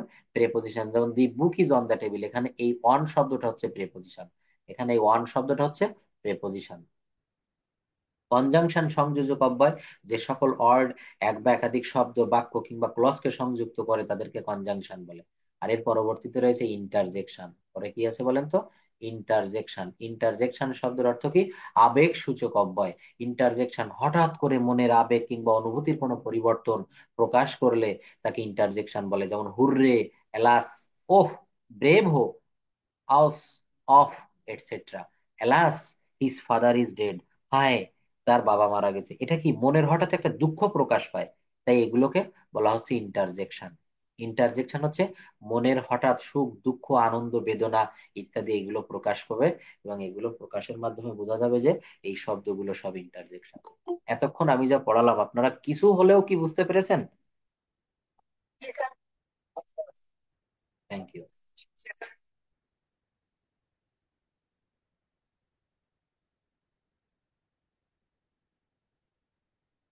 আচ্ছা, পরবর্তী লেসনে দেখেন, চ্যাপ্টার 7। এই 7 চ্যাপ্টারে রয়েছে প্র্যাকটিক্যাল ইউজ অফ প্রেপোজিশন। এই প্রেপোজিশনের ব্যবহারটা ঠিক ভার্বের মতো এত বৃহৎ, যেটা কল্পনা করা যাবে না। প্রেপোজিশনের ব্যবহার ইংলিশ ল্যাঙ্গুয়েজে অনেক বড়, অনেক। এবং পার্টস অফ স্পিচ 8 প্রকার, এই প্রেপোজিশনও কিন্তু এখানে 8 প্রকার। আমরা একটু ডিটেইলস নিয়ে কথা বলি। আমাদের 8 প্রকার পার্টস অফ স্পিচের ভিতরে প্রিপোজিশন একটি গুরুত্বপূর্ণ পার্টস অফ স্পিচ। কারণ যে কোনো বাক্য তৈরি করতে হলে বেশিরভাগ সময় প্রিপোজিশনের ব্যবহার প্রায় প্রতিটা বাক্যে হয়ে থাকে। কত সুন্দর একটা কথা লিখেছে স্যার, দেখেন, প্রতিটা বাক্যে প্রিপোজিশনের ব্যবহার প্রায় দেখা যায়। এজন্য আমরা এই লেসনটিতে প্রিপোজিশনের বিস্তারিত ব্যবহার শিখব। কারণ প্র্যাকটিক্যাল স্পিকিং এন্ড রাইটিং এ প্রিপোজিশনের সঠিক ব্যবহার জানা অত্যন্ত গুরুত্বপূর্ণ। এই প্র্যাকটিক্যাল ইংলিশে যখন আমরা লিখতে যাব, যখন আমরা কথা বলবো, তখন প্রিপোজিশনের ব্যবহার অনেক বিশাল। প্রিপোজিশন একটি সেন্টেন্স বা বাক্যের অলংকার। অলংকার যেমন একজন মানুষের সৌন্দর্য বাড়িয়ে দেয়, তেমনি প্রিপোজিশন ব্যবহারের মাধ্যমে বাক্যের অর্থের সৌন্দর্য বেড়ে যায়। দেখেন, আমি এখানে কিন্তু দেখিনি, আমি এটা পড়িও নি। তার আগে আমি একটা কথা বলে ফেলেছি যে একটা মেয়ে বা একটা ছেলে বা একটা মানুষকে যখন আপনি সুন্দর করে তার চুল ছেটে দিবেন, তাকে শ্যাম্পু করে দিবেন, তার বিভিন্ন অলংকার, ছেলেদের জন্য ভালো ভালো ড্রেস, মেয়েদের বিভিন্ন যে অর্নামেন্ট গুলো আছে এগুলো যখন ব্যবহার করা হয়, সেই মানুষটার যেমন সৌন্দর্য বেড়ে যায়, ঠিক তদ্রূপ ভাবে প্রিপোজিশন একটি সেন্টেন্স বা বাক্যের অলংকার। অলংকার যেমন একজন মানুষের সৌন্দর্য বাড়িয়ে দেয়, তেমনি বাক্যের প্রিপোজিশন ব্যবহারের মাধ্যমে বাক্যের অর্থের সৌন্দর্য বেড়ে যায়। প্রি শব্দের অর্থ হচ্ছে পূর্ব, আর প্রিপোজিশন, পজিশন শব্দের অর্থ হচ্ছে অবস্থান। অতএব যে ওয়ার্ড নাউন বা প্রোনাউনের পূর্বে বসে সেন্টেন্সের সাথে অন্য কোনো ওয়ার্ডের সম্পর্ক স্থাপন করে তাকে প্রিপোজিশন বলে। এই সংজ্ঞাটা কিন্তু আপনাদের অবশ্যই অবশ্যই খুব ভালোভাবে মনে রাখতে হবে। আপনারা অনেকেই ক্লাস শেষের দিকে এসে জয়েন করেন, আপনাদের কাছে আমার বিনীত অনুরোধ থাকবে আপনারা একটু টাইমলি জয়েন হওয়ার চেষ্টা করবেন। আর যদি চেষ্টা করেও নাও পারেন, অনেকে আছে বাইরে বিভিন্ন জবে থাকেন, ক্লাস রেকর্ডটা একটু দেখে নিবেন, পিডিএফ ফাইলটা একটু দেখবেন। প্রি শব্দের অর্থ হচ্ছে পূর্বে। প্রি শব্দের অর্থ কি বলেন তো? পূর্বে। প্রত্যেকটা সংজ্ঞার ভিতরে কিন্তু আমার প্রত্যেকটা বিষয় ভালোভাবে শিখতে পারবেন। প্রি শব্দের অর্থ হচ্ছে পূর্ব, আর পজিশন শব্দের অর্থ হচ্ছে অবস্থান। অতএব যে ওয়ার্ড নাউন বা প্রোনাউনের পূর্বে বসে সেন্টেন্সের সাথে অন্য কোনো ওয়ার্ডের সম্পর্ক স্থাপন করে তাকে প্রিপজিশন বলে। Example, he goes to school. He goes to school. দেখেন কিভাবে সম্পর্ক, হি গোজ স্কুল। এটা যদি বলি আমার মনে হয় না ভুল হয় বেশি একটা। হি গোজ স্কুল, সেই স্কুলে যায়। কিন্তু যখন আমরা টু শব্দটা ব্যবহার করব, ওই যে কেবল বললাম সৌন্দর্য বেড়ে যায়, এখানে বাক্যের শ্রী বৃদ্ধি ঘটেছে। হি গোজ টু স্কুল, সেই স্কুলের দিকে যায়, সেই স্কুলেতে যায়। টু শব্দের অর্থ হচ্ছে দিকে। টু, টুয়ার্ডস, ফরওয়ার্ড, এগুলোর ব্যবহার আলাদা আলাদা করে একসময় দেখাই দেবো। We live on rice, we live rice, এটা দিলে ভুল হয়ে যায়, কিন্তু live, we live on rice, আমরা ভাত খেয়ে বেঁচে থাকি। আই কাম ফ্রম ইউকে, দেখেন এই ফ্রম শব্দটা হচ্ছে প্রেপোজিশন। এই ফ্রম শব্দটা হচ্ছে প্রেপোজিশন। অর্থাৎ প্রেপোজিশনের সংজ্ঞাটা আমরা কি শিখলাম? প্রেপোজিশনের সংজ্ঞার ভিতরে আমরা দেখে এসেছি প্রি শব্দের অর্থ হচ্ছে পূর্বে, আর পজিশন শব্দের অর্থ হচ্ছে অবস্থান। অতএব যে ওয়ার্ড নাউন বা প্রোনাউনের পূর্বে বসে, দেখেন এখানে স্কুল শব্দটা কি বলতে পারবেন? স্কুল শব্দটা হচ্ছে একটা নাউন। তাই বলছে নাউন বা প্রোনাউনের পূর্বে বসে সেন্টেন্সের অন্য কোনো ওয়ার্ডের সাথে সম্পর্ক স্থাপন করে।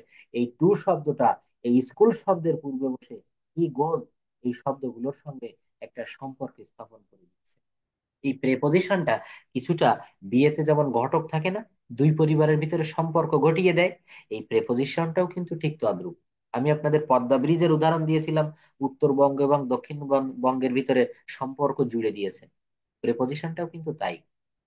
উপরের সেন্টেন্স তিনটি যথাক্রমে টু, ফ্রম, অন, অর তিনটি স্কুল, ইউকে, রাইস এর সাথে সম্পর্ক স্থাপন করেছে। এই যে দেখেন বলেছি he goes to school, we live on rice, I come from UK. তো এখানে এই তিনটি শব্দ কিসের সাথে সম্পর্ক করেছে? স্কুল, ইউকে এবং রাইসের সাথে সম্পর্ক স্থাপন করেছে। সুতরাং টু, ফ্রম, অন হচ্ছে তিনটি প্রেপোজিশন। প্রেপোজিশনস ডিকশনারি, এটা কি কখনো আপনারা শুনেছেন? প্রেপোজিশন ডিকশনারি, দেখেন স্যার এখানে কি করেছে আপনাদের জন্য। এই প্রেপোজিশন ডিকশনারিটা একটু ভালো করে দেখাই আজকে আপনার। দেখেন, প্রেপোজিশনস ডিকশনারি, টু নির্দিষ্ট দিকে, প্রতি পর্যন্ত বোঝাতে, টুয়ার্ডস অনির্দিষ্ট কোনো গন্তব্য। প্রিপোজিশন ডিকশনারি শব্দের অর্থটা হচ্ছে আপনি যখন কোনো ওয়ার্ড, কঠিন ওয়ার্ড খুঁজে না পান তখন কিন্তু ডিকশনারির দিকে আমরা তাকাই। আগের সময়, আমাদের সময় এখনো রয়েছে যে বই আকার যে ডিকশনারি বাজারে পাওয়া যায়। এখন আমরা গুগলে সার্চ দিয়ে দেখতে পারি, আমাদের ফোনেও কিন্তু অ্যাপস আকারে ডিকশনারি প্রত্যেকের ফোনে নামানো থাকে। তো ওই ডিকশনারিতে যেমন নতুন নতুন শব্দ আমরা খুঁজে পাই, এই প্রেপোজিশন ডিকশনারি স্যার আপনাদের এই যে বইটা তৈরি করেছেন, স্পিক ইংলিশ উইথ সোনামুখ, এই বইয়ের ভিতরে কিন্তু প্রেপোজিশন ডিকশনারি নামক একটা চ্যাপ্টার আছে। আমি আজকে পড়ে দেখলাম, আসলে অত্যন্ত সহজ সরল ভাবে আপনি এই প্রেপোজিশন ডিকশনারি আমি এখন আপনাদের পড়িয়ে দিব। আপনাদের জীবনে আর কোনোদিন কোনো প্রেপোজিশন সম্পর্কে ভুল হবে না। আপনি চাকরির পরীক্ষা বলেন, আপনি যে কোনো প্রতিযোগিতামূলক পরীক্ষায় বলেন, আপনার স্কুলের কোনো এক্সাম আপনি ফেস করবেন, এই প্রেপোজিশন ডিকশনারি যদি ভালোভাবে পড়তে পারেন, আপনার প্রেপোজিশনে যে 5 মার্ক বা 10 মার্ক কোনোদিন এটা ভুল হবে না। দেখেন এই প্রেপোজিশন ডিকশনারিতে কি কি রয়েছে। টু, টু কোথায় বসে? নির্দিষ্ট দিকে, প্রতি পর্যন্ত বোঝাতে টু বসে। টুয়ার্ডস কোথায় বসে? অনির্দিষ্ট কোনো গন্তব্য বা লক্ষ্য বোঝাতে টুয়ার্ডস বসে। অ্যাট কোথায়? দেখেন এখানে টু এবং টুয়ার্ডস এই দুটি বিষয় কিন্তু একটু জানার আছে এখানে। যেমন he is going to school, এইটা যখন আমি টু ব্যবহার করব তখন ওই লোকটা শুধুমাত্র স্কুলেই যাবে, সে বাদ বাকি অন্য কোথাও যেতে পারবে না। এটি হচ্ছে টু। আর যখন টুয়ার্ডস শব্দটা ব্যবহার করব তখন কিন্তু সে যেমন he is going towards school, এখানে টুয়ার্ডস ব্যবহার করলে সেই স্কুলে অনির্দিষ্ট গন্তব্য, বা he is towards, come towards me, অর্থাৎ নির্দিষ্ট করে বোঝাবে না, এখানে অনির্দিষ্ট একটা লক্ষ্য বা গন্তব্য, সে ওই জায়গা পর্যন্ত পৌঁছাইতেও পারে, অন্য কোনো দিকে যাইতে পারে। তো টু হচ্ছে নির্দিষ্ট দিকে, আর টুয়ার্ডস হচ্ছে অনির্দিষ্ট কোনো গন্তব্য বোঝাতে ব্যবহার করা হয়।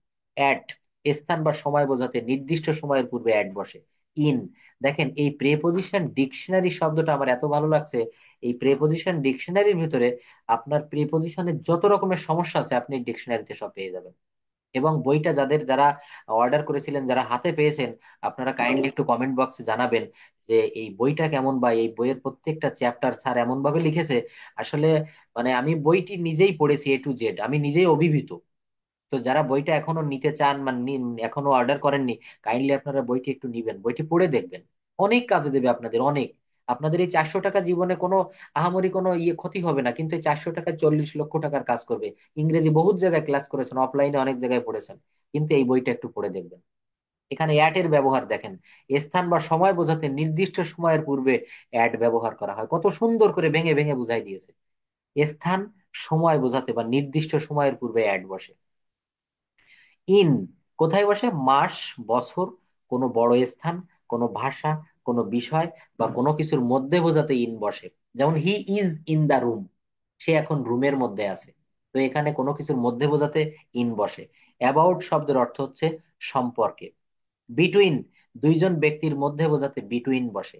অ্যামং দুইয়ের অধিক ব্যক্তির মধ্যে বোঝাতে অ্যামং বসে। যেমন divide the mangoes among the people. Against শব্দের অর্থ হচ্ছে বিরুদ্ধে। এগেনিস্ট শব্দের অর্থ কি বলেন তো? বিরুদ্ধে। অর্থাৎ এগেনিস্ট শব্দের অর্থ হচ্ছে বিরুদ্ধে। তারপর রয়েছে অ্যাক্রস, অতিক্রম। আফটার কোথায় বসে? আফটার শব্দের অর্থ হচ্ছে পরে। বিফোর শব্দের অর্থ হচ্ছে আগে। অন, দেখেন এই অনের ব্যবহারটা আমরা কিন্তু এই একটু আগে করেছিলাম, the book is on the table. স্থির বস্তু স্পর্শ করে বোঝাতে কোনো বার বা তারিখের পূর্বে অন ব্যবহার করা হয়। অ্যাভব কোথায় ব্যবহার করা হয়? অ্যাভাব স্থির বস্তু স্পর্শ না করে উপরে বোঝাতে অ্যাভাব শব্দটা ব্যবহার করা হয়।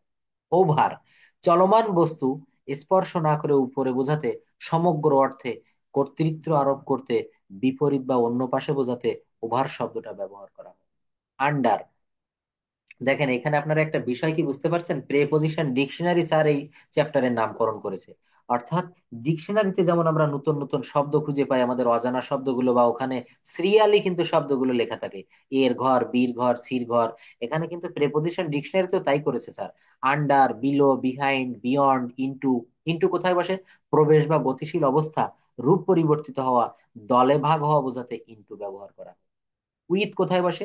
কোনো কিছুর সাথে কোনো কিছুর বস্তু বোঝাতে, কোনো কিছুর সাথে বা কোনো বস্তু দ্বারা বোঝাতে উইথ বসে। যেমন he killed the snake with the stick, অর্থাৎ সে লাঠির দ্বারা সাপটি মেরেছিল, তাই এখানে দ্বারা বোঝাতে উইথ বসে। বাই, বাই কোথায় বসে? অন্যের দ্বারা নির্দিষ্ট সময়, পরিমাণ নির্দেশ এবং একটি বস্তুকে আরেকটি বস্তুর পাশে বোঝাতে বাই বসে। যেমন সে আমার পাশে বসেছিল, কি হবে বলেন তো? সে আমার পাশে বসেছিল, হি স্যাট বাই মি। ডিউরিং কোন সময় ধরে বা নির্দিষ্ট সময়, মুহূর্ত বোঝাতে ডিউরিং বসে। ফর কোথায় বসে? ফর শব্দের অর্থ হচ্ছে জন্য বা কারণ, জন্য বা কারণ বসাতে বোঝালে ফর বসে। এই ব্যবহারগুলো কিন্তু আপনাদের আমি একটু পরে দেখাবো যে কোথায় ফর বসে, কোথায় উইথ বসে। অফ বিচ্ছিন্ন অর্থে, মূল্য ছাড় অর্থে অফ বসে। দেখবেন মোবাইল ফোনের যখন লেখা থাকে 10%, 20% অফ, বাটার শোরুমে গিয়েছিলাম, ওখানে দেখলাম লেখা ছিল 10% অফ। অফ মানে কি? মূল্য ছাড়। আপন শব্দের অর্থ কি? কোন ভিত্তির উপর বোঝাতে আপন শব্দ বসে। উইদিন কোন নির্দিষ্ট সময়ের মধ্যে বোঝাতে উইদিন বসে। উইদাউট শব্দের অর্থ ছাড়া, উইদাউট শব্দের অর্থ ছাড়া বা ব্যতীত। যেমন we can not live without, we can not live without water, অর্থাৎ আমরা পানি ছাড়া বাঁচতে পারি না। ফ্রম হতে বা থেকে। অফ এর শব্দের অর্থ হচ্ছে এর বা কারো অধিকার বোঝাতে, বয়স বা গুণ বোঝাতে অফ শব্দটি বসে। এবার দেখেন খুব ইম্পর্ট্যান্ট একটা রুল এখানে, ইম্পর্ট্যান্ট একটা বিষয় দেওয়া রয়েছে, ইউজ অফ প্রেপোজিশন। এতক্ষণ তো আমি আপনাদের কোন প্রেপোজিশনটার নাম কি এবং কিভাবে বসে তার বিস্তারিত একটা আলোচনা এখানে দেওয়া আছে। কিভাবে দেওয়া আছে? নিম্নে প্রেপোজিশনের 30টি ব্যবহার দেওয়া হলো। এই 30টি ব্যবহার যদি ভালোভাবে আপনারা বুঝে নিতে পারেন, এই 30টি ব্যবহার যদি একটু আয়ত্ত করতে পারেন, আপনার যে কোনো রকমের কম্পিটিটিভ এক্সাম আপনি বসবেন, এর ভিতরে থেকে আশা করি কোশ্চেন থাকবে।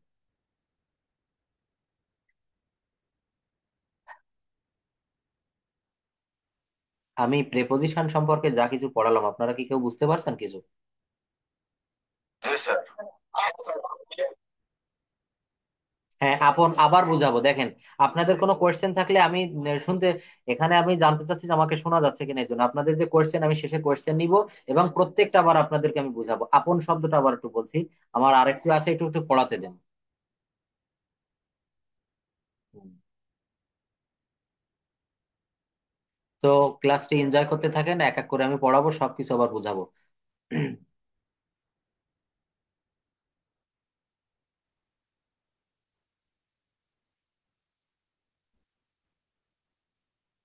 দেখেন নিম্নে প্রিপোজিশনের 30টি ব্যবহার দেওয়া হলো। Use of at. অ্যাট কোন কোন জায়গায় বসে? ছোট স্থান, শহর বা জায়গার পূর্বে অ্যাট বসে। যেমন হি লিভস অ্যাট মিরপুর, ঢাকা শহর অনেক বড়, এই বড় জায়গার ভিতরে ছোট একটা জায়গা আছে ঢাকার মিরপুর, মিরপুর 10, মিরপুর 12, মিরপুর 8, তাই না? তো হি লিভস অ্যাট মিরপুর, ছোট জায়গা বোঝাতে অ্যাট বসে। যদি বলি আমি খুলনায় বাস করি, আই লিভ অ্যাট খুলনা দিলে ভুল হবে, কারণ খুলনা একটি বড় শহর, বিভাগীয় শহর, তখন হবে আই লিভ ইন খুলনা। কিন্তু I live at Tutpara in Khulna, আমি খুলনার টুটপাড়ায় বাস করি। তো এই ছোট জায়গা বুঝাতে অ্যাট, বড় জায়গার পূর্বে in. He lives at Noakhali, সে নোয়াখালীতে বাস করে। নির্দিষ্ট সময় বোঝাতে অ্যাট বসে। নির্দিষ্ট কি বোঝাবে বলেন? সময়। I go to school at 9 AM, I go to school at 9 AM। এই দেখেন নির্দিষ্ট সময়, আমি 9টার সময় স্কুলে যাই, কয়টায় যাই? জাস্ট 9টা। আমার স্কুল হয়তো 9টা 10, 9:30। আমি বাসা থেকে 9টায় বের হই, আমি 9টায় যাই। I go to school at 9 AM, অর্থাৎ নির্দিষ্ট সময় বোঝাতে অ্যাট বসে। He goes to university at 10 AM, দূরত্ব বোঝাতে অ্যাট বসে। দূরত্ব বোঝাতে কি বসেন বলেন তো? অ্যাট। যেমন Dhaka is at 200 kilometre from here, এখান থেকে ঢাকার দূরত্ব হচ্ছে 200 কিলোমিটার। অর্থাৎ নির্দিষ্ট একটি দূরত্ব বোঝাতে কিন্তু অ্যাট শব্দটি ব্যবহার করতে পারি। নির্দিষ্ট দূরত্ব বোঝালে অ্যাট বসবে। তারপর Sylhet is 100 kilometre from here, দামের পূর্বে অ্যাট বসে। কোনো জিনিসের যদি দাম বোঝাতে হয়, তো তার পূর্বে কিন্তু আমরা অ্যাট নামক প্রেপোজিশন ব্যবহার করব। পটেটো সেলস অ্যাট 50 টাকা পার কেজি, অর্থাৎ আলু 50 টাকা কেজি দরে বিক্রি হয়। এই যে 50 টাকা নির্দিষ্ট দাম, এর পূর্বে দেখেন এখানে প্রেপোজিশন অ্যাট এর ব্যবহার করেছি। কিসের ব্যবহার করেছি বলেন? অ্যাট এর ব্যবহার করেছি। অ্যাপেল সেলস এট 150 টাকা পার কেজি, আপেল 150 টাকা কেজি দরে বিক্রি হয়। বয়স বোঝাতে অ্যাড বসে। হি পাস্ট এসএসসি এট 16, 16 বছর বয়সে সে এসএসসি পাশ করেছিল। কত বছর বয়সে পাশ করেছিল? 16 বছর বয়সে। আচ্ছা, তো পরবর্তীতে আমরা আরো কিছু ব্যবহার দেখব। এখানে কিছু ব্যবহার আমাদের জানতেই হবে, যেগুলো না জানলে আমাদের বিভিন্ন জায়গায় আমরা প্রেপোজিশন সম্পর্কে একটু ভয় পাবো। He passed HSC at 18। Use of on, কোনো কিছুর উপর সংলগ্ন বোঝাতে অন বসে, যেটা অবজেক্টকে স্পর্শ করে থাকে, বস্তুকে স্পর্শ করে থাকে। Keep the mobile on the table, অর্থাৎ এখানে অন ব্যবহৃত হবে। এই যে বলছে কোনো কিছুর উপর সংলগ্ন, টেবিলের উপরে মোবাইলটি রাখো। এখানে টেবিল হচ্ছে একটি অবজেক্ট। এই নির্দিষ্ট একটা বস্তুর উপরে আরেকটি বস্তু যখন স্পর্শ করে থাকে, তখন কিন্তু অন ব্যবহার করা হয়। তখন কি ব্যবহার করা হয় বলেন? অন ব্যবহার করা হয়। অনের ব্যবহার আরো আছে, যেমন নদীর তীর বোঝাতে অন বসে। Dhaka is on the Buriganga, Khulna is on the Rupsa.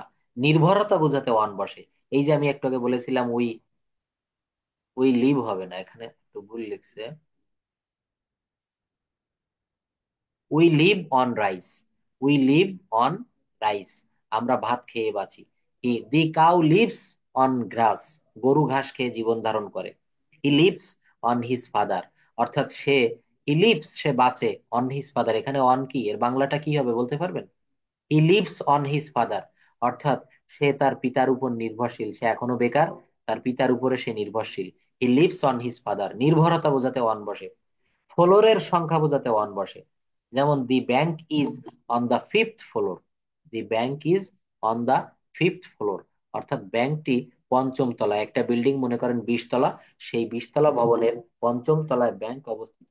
তো floor, the bank is on the fifth floor, our class is on the third floor. বড় স্থানের পূর্বে ইন বসে, কেমন? I live in Bangladesh, I live in India, I live in Dhaka. Bangladesh বড় হওয়ায় জায়গার পূর্বে ইন এবং ছোট জায়গার পূর্বে অ্যাট বসেছে। যেমন I live at Dhaka in Bangladesh. অনেকে প্রশ্ন করবেন যে স্যার, এইখানে কেন অ্যাট বসলো, ঢাকা তো বড় শহর। কিন্তু না, এইখানে বাংলাদেশের তুলনায় কিন্তু ঢাকা একটা ছোট জায়গা। এই জন্য I live at Dhaka in Bangladesh. যেমন আমার হোম টাউন খুলনা, ডুমুরিয়া, তাহলে কি হবে? I live at Dumuria in Khulna. কোনো বিষয় বা ভাষা বোঝালে তার পূর্বে ইন বসে। কি বোঝালে বলেন তো? বিষয় বা ভাষা বোঝালে তার পূর্বে ইন বসে। কোনো বিষয় বা ভাষা যখন বোঝাবে, তখন কিন্তু তার পূর্বে আমরা ইন ব্যবহার করব। যেমন in Bangla, in English, I রোট a poem in Bengali, আমি বাংলায় একটি কবিতা লিখেছিলাম। কি হবে? I রোট a poem in Bengali. I am studying in English, I am studying in English, আমি ইংরেজি ভাষা নিয়ে পড়ছি। তো এই ভাষার পূর্বে কিন্তু এখানে ইন বসবে। সময়ের ক্ষেত্রে বছর বা মাসের পূর্বে ইন বসে। যেমন I was born in 1980, he was born in he was born in 2001। পেশার পূর্বে ইন বসে, পেশার পূর্বে ইন বসে। He joined in navy, navy অর্থাৎ নৌবাহিনীতে, তাহলে এটা একটা পেশা, নেভিতে চাকরি করা। হি জয়েন্ট ইন নেভি, সে নৌবাহিনীতে যোগদান করেছিল। I joint in Bangladesh army, আমি বাংলাদেশ আর্মিতে যোগদান করেছিলাম। অবস্থা বোঝাতে ইন বসে। অবস্থা বোঝাতে কি বসে বলেন? He is in happy mood, সে এখন একটা ভালো মুডে আছে, সুখী, একটা খুশি মুডে আছে। He is in happy mood. I am in sad mood, to এর ব্যবহার, টু কোথায় কোথায় বসে দেখেন, কোনো স্থানে আসা এবং যাওয়া বোঝালে ওই স্থানের পূর্বে টু বসে। যেমন দে গো টু ইউনিভার্সিটি, তারা ইউনিভার্সিটিতে যায়। ব্যক্তির কাছে বোঝালে টু বসে, যেমন হি কামস টু মি, সে আমার কাছে আসে। অনুসারে বোঝাতে টু বসে। ইউজ অফ, অফ, দেখেন অফ এর ব্যবহার। এই অফ, এই অফ শব্দটা কিন্তু এখানে মালিকানা অর্থে এক প্রকার ব্যবহার করা, অধিকার বা মালিকানা বোঝাতে অফ বসে। যেমন it is the car of mister Azad, দেখেন এই যে অফ মিস্টার আজাদ, মিস্টার আজাদের গাড়ি এটি। It is the phone of me, এটা আমার ফোন। অর্থাৎ মালিকানা বোঝাতে কিন্তু অফের একটা বিশাল ব্যবহার আমরা ইংলিশ ল্যাঙ্গুয়েজে দেখতে পাই। উপকরণ বোঝাতে অফ বসে। উপকরণ কেমন, the briefcase is made of leather, দেখেন এই ব্রিফ কেসটা একটা উপকরণ দিয়ে তৈরি, সেটা হচ্ছে লেদার বা চামড়া। তাই বলছে the briefcase is made of leather, অর্থাৎ উপকরণ বোঝাতে কিন্তু অফ বসে। ওভার কোথায় বসে, কোনো কিছু স্পর্শ না করে উপরে চলমান অবস্থা বোঝাতে ওভার বসে। The plane is flying over the field, মাঠের উপর দিয়ে প্লেনটি উড়ে গেল, over. The bird is flying over the field, অর্থাৎ মাঠের উপর দিয়ে পাখি উড়ে গেল। মাধ্যম বোঝাতে ওভার বসে, যেমন হি টক্স ওভার ইমো, আমরা অনলাইনে মোবাইলে একটি অ্যাপস ব্যবহার করি, ইমো, হোয়াটসঅ্যাপ, লাইন, ভাইবার, অনেক রকমের আমরা ডিভাইস ব্যবহার করি, অ্যাপস ব্যবহার করি। হি টক্স ওভার ইমো, মাধ্যম, ইমো ব্যবহার করে সে কথা বলে। হি টকড ওভার ইমো, সেই ইমো ব্যবহার করে কথা বলেছিল। এখানে দেখেন আমি নতুন নতুন কিছু জিনিস আপনাদের কথা বলার ভাগে একটু শিখিয়ে দিয়ে যাই। হি টক্স ওভার ইমো, সেই ইমোতে কথা বলে। কিন্তু এখানে এই টকের আমি যদি এটা ভার্বটা যদি আমি একটু চেঞ্জ করে দিই, তখন কি হয় বলতে পারবেন? এখানে আমি এরকম লিখলাম, TALKED, ED, এটা আমি লিখে দিলাম। হি টকড ওভার ইমো, দেখেন এটা পাস্ট টেন্স হয়ে গেল। এটা ছিল কোন টেন্সে, প্রেজেন্ট টেন্স, তবে করে ফেললাম পাস্ট টেন্স। আপনারা এইভাবে চেঞ্জ করা শিখবেন। একটা বাক্য পাস্ট টেন্স, এটাকে চেঞ্জ করবেন। প্রেজেন্ট ইনডেফিনিট টেন্স আছে, ওই বাক্যটা প্রেজেন্ট কন্টিনিউয়াস টেন্সে করা শিখবেন। ভাষাতে এইভাবেই শিখতে হয় নাকি? আপনি নিজে নিজে ট্রাই করবেন। এখানে আমি হোয়াটসঅ্যাপে আমার নাম্বার দিয়ে রাখছি, আপনার এই দেখছি আমাকে হোয়াটসঅ্যাপে নক করেন, আমি যখনই সময় পাই, আমি যখন ফ্রি টাইমে থাকি, আপনাদের আমি সাধ্যমতো উত্তর দেওয়ার চেষ্টা করি। সামিউন নাহার, নার্গিস সুলতানা, এমডি মাসুদ রানা, অনেকেই দেখলাম আজকে আমার হোয়াটসঅ্যাপে আপনাদের প্রেজেন্টেশন আপনারা খাতায় লিখে সোহাগ স্যার যে কাজগুলো দেয় এগুলো আমাকে সাবমিট করেছেন। আসলে আমি তখন চিন্তা করি যে আপনারা যারা এটা করছেন, আপনারা নিশ্চয়ই এক একজন এক একটা পেশায় আছেন, আপনাদের সেই কাজের ফাঁকে এই কাজগুলো করে আমাকে দিচ্ছেন। আসলে আপনাদের ইংরেজি শেখার মন আছে। তো সবাই আশা করি এই কাজগুলো করবেন। এখানে আমি ছোট্ট একটি টেকনিক আপনাদের দেখিয়ে দিলাম। হি টক্স ওভার ইমো, সে ইমোতে কথা বলে। এই বাক্যটা আপনারা কি করবেন, এই বাক্যটা আপনারা প্রেজেন্ট থেকে পাস্টে করবেন, পাস্ট থেকে ফিউচার করবেন, শুধু এই বাক্যটা। আমি একটু আগে বলেছি আপনারা ইংলিশ নিউজ পেপার পড়বেন, যদি কারো পড়ার সুযোগ থাকে।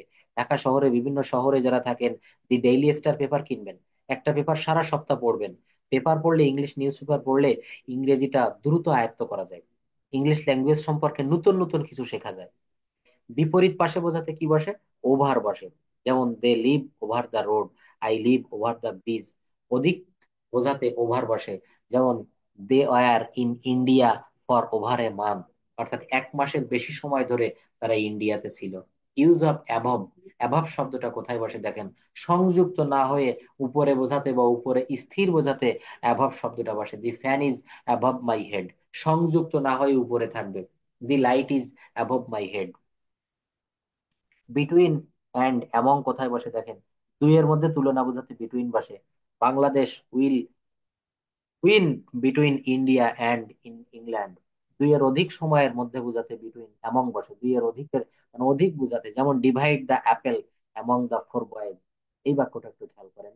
Divide the mangoes among four boys, among the four boys, চারজন, তাহলে একের অধিক হলে অধিক বোঝাতে সেখানে অ্যামং ব্যবহার।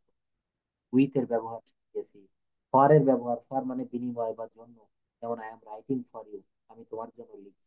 I am writing for you, I am writing for you. এক একটি শব্দ বিভিন্ন ভাবে বোঝাতে বাই এর ব্যবহার। Sat by me, I sat by her. পথে অর্থে বোঝাতে বাই বসে।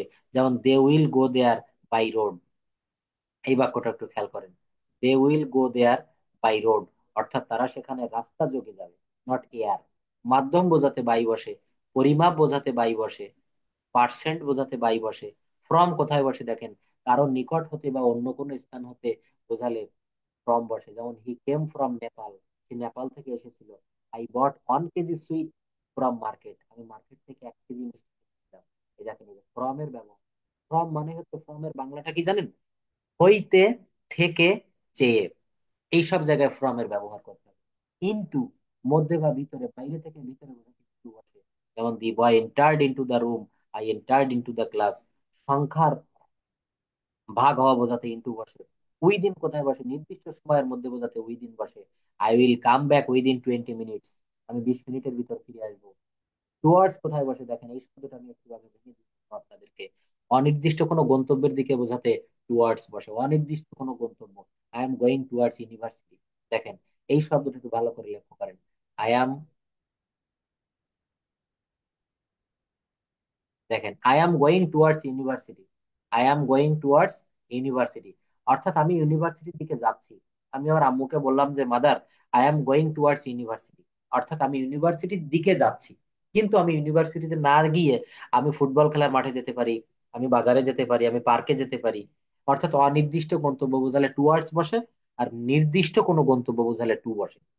একটু মনে রাখবেন বিষয়টা। পূর্বে বোঝাতে বিফোর বসে, সম্মান বোঝাতে বিফোর বসে। আফটার কোথায় বসে? পরে বোঝাতে আফটার বসে। যেমন I will play after studying, I will watch TV after playing. চলমান অবস্থার পর বোঝাতে আফটার বসে। বিলো কোথায় বসে? নিচে অর্থ বোঝাতে বিলো বসে। নিচে অর্থ কি? বিলো। যেমন we live below the sky, এটা একটু খেয়াল করেন। We live below the sky, অর্থাৎ আমরা আকাশের নিচে, আকাশের তলে বসবাস করি। এখানে কিন্তু আমরা বিলো শব্দটা ব্যবহার করতে পারি। বিলো ব্যবহার করে আমরা এই বাক্যগুলো করি। আন্ডার শব্দের অর্থ হচ্ছে নিচে। যেমন let's sit under the tree, look at the table under the table. বিবেচনাধীন বোঝাতে আন্ডার বসে। যেমন this case is under the court. দেখেন এই কেসটা কোর্টের বিবেচনাধীন আছে, ইংলিশটা কি হবে বলতে পারেন? This case is under the court. অধীনে বোঝাতে আন্ডার বসে। ইউজ অফ অ্যাক্রস, দেখেন অ্যাক্রসটা কোথায় বসে? এক প্রান্ত থেকে অন্য প্রান্তে বোঝাতে অ্যাক্রস বসে। I will run across the field, অর্থাৎ আমি মাঠটা আড়াআড়ি পার হয়ে যাবো, এক প্রান্ত থেকে অন্য প্রান্তে চলে যাব। I will travel cross the world, আমি পৃথিবীর এই মাথা থেকে ওই মাথা ভ্রমণ করবো, এই প্রান্ত থেকে ওই মাথার প্রান্ত ভ্রমণ করবো। তখন অ্যাক্রস শব্দটা ব্যবহার করতে হবে। ইউজ অফ অ্যালং, অ্যালং শব্দের অর্থ হচ্ছে বরাবর। অ্যালং শব্দের অর্থ হচ্ছে বরাবর। ইউজ অফ অ্যালং, বরাবর বোঝাতে অ্যালং বসে। যেমন go along the bed for sleep, go along the mosque for the prayer, প্রার্থনার জন্য, নামাজের জন্য মসজিদের দিকে যাও, মসজিদ বরাবর যাও। ইউজ অফ থ্রো, কোনো কিছুর মধ্য দিয়া বোঝাতে থ্রো শব্দটা ব্যবহার করা হয়। They went to our village through the jungle, we went their village through the boat. Against কোথায় বসে দেখেন? বিরুদ্ধে বোঝাতে। যেমন we fought against Pakistan in liberation or, স্বাধীনতা যুদ্ধে আমরা পাকিস্তানিদের বিরুদ্ধে যুদ্ধ করেছিলাম। এগেনিস্ট শব্দের অর্থ হচ্ছে বিরুদ্ধে। I will fight against my enemy by intelligence, কত সুন্দর একটি বাক্য। আমি আমার শত্রুর বিরুদ্ধে যুদ্ধ করব আমার বুদ্ধি দ্বারা, আমার বুদ্ধিমত্তার দ্বারা। বিপরীত অর্থ বোঝাতে এগেনিস্ট বসে। বিপরীত অর্থে বোঝাতে, যেমন he sat against the wall, I sit against the room. About কোথায় বসে? অ্যাবাউট মানে সম্পর্কে। He told me about the game. Beside কোথায় বসে? পাশে বোঝাতে বিসাইড বসে।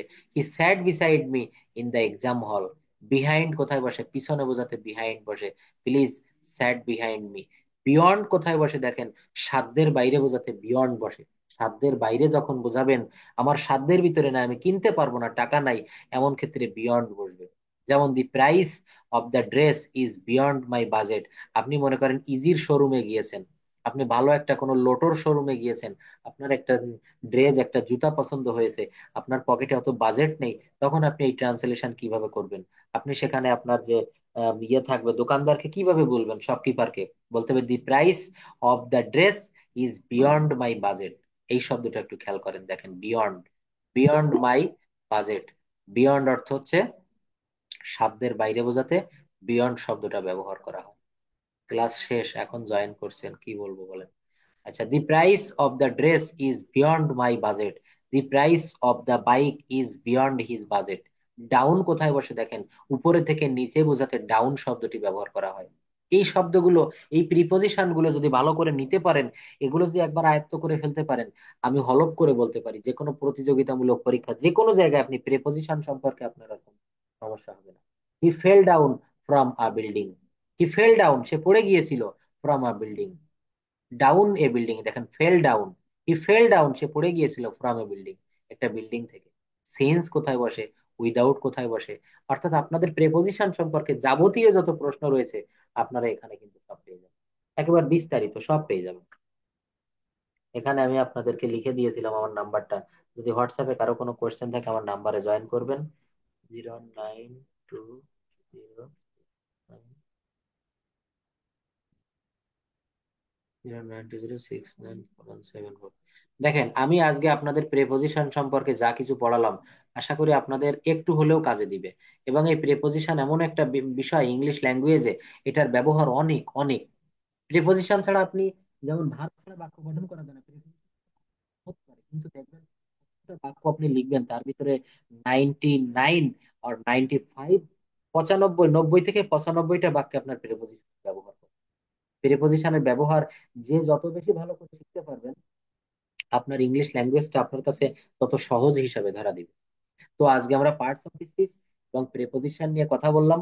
পরবর্তী দিন আমরা কথা বলবো, আমাদের নাম্বার পর্যন্ত শিখেছিলাম, জেন্ডার এবং কেস নিয়ে একটু আলোচনা করবো। আজ বেশি আমাদের হাতে সময় নেই, আজ এ পর্যন্তই। That's all for today. Take care of your health. See you in the next class. কারো যদি কোনো কোয়েশ্চেন থাকে, আমার নাম্বারটি দেখেন স্ক্রিনের পর দেখা যাচ্ছে, হোয়াটসঅ্যাপে আপনারা নক দিবেন, আমি আপনাদের প্রত্যেকের উত্তর করার চেষ্টা করব। Thank you to everybody.